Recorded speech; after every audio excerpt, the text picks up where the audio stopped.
Oui, nous avons ce matin fait un point presse avec le conseil départemental, Marie-Claire Barbier, vice-présidente, pour présenter la manière dont, depuis plusieurs semaines, nous préparons la rentrée des élèves de 6e, 5e dans l'ensemble des collèges publics et privés du département, mais aussi dans 2 EREA, établissements régionaux d'enseignement adapté. Bien sûr, nous avons, ça fait des semaines que nous travaillons, je ne vais pas dire nuit et jour, mais qu'en tous les cas, les services du département et de la direction des collèges notamment sont sur le pont pour imaginer au cas par cas, dans la dentelle, tous les sujets, toutes les solutions à apporter.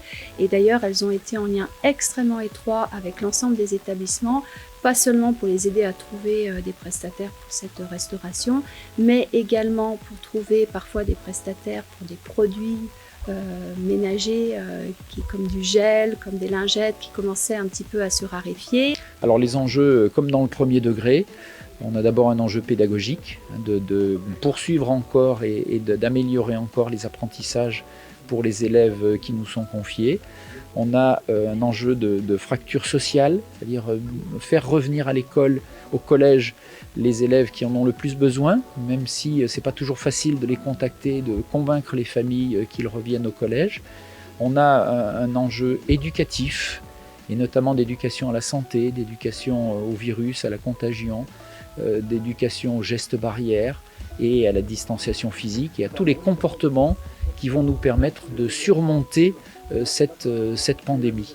Et puis on a des enjeux qui sont tout simplement de bien vivre ensemble, d'ouverture culturelle, d'ouverture environnementale. Et il faut aussi qu'on retrouve ce plaisir des apprentissages ouverts. Ça a permis de reprendre un petit peu tout le déroulé de la manière dont on va fonctionner lundi avec les élèves. Et on avait là des personnels des AVS, on avait des enseignants, des assistants d'éducation, des parents d'élèves. On a un représentant des élèves en conseil d'administration. Donc ça permet en fait de faire le point avec tous les acteurs du collège.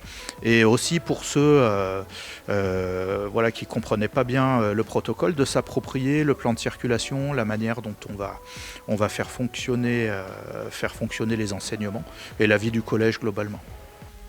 Alors, c'est 40% qui reprennent, ça représente 3700 élèves et 60% qui restent à la maison. Et les élèves qui viendront au collège seront présents la moitié du temps. Ici, au collège de Grésy où nous sommes, ils seront 1 semaine sur 2, mais dans un bon nombre d'autres collèges, ça peut être 2 jours par semaine ou 2 jours et demi par semaine.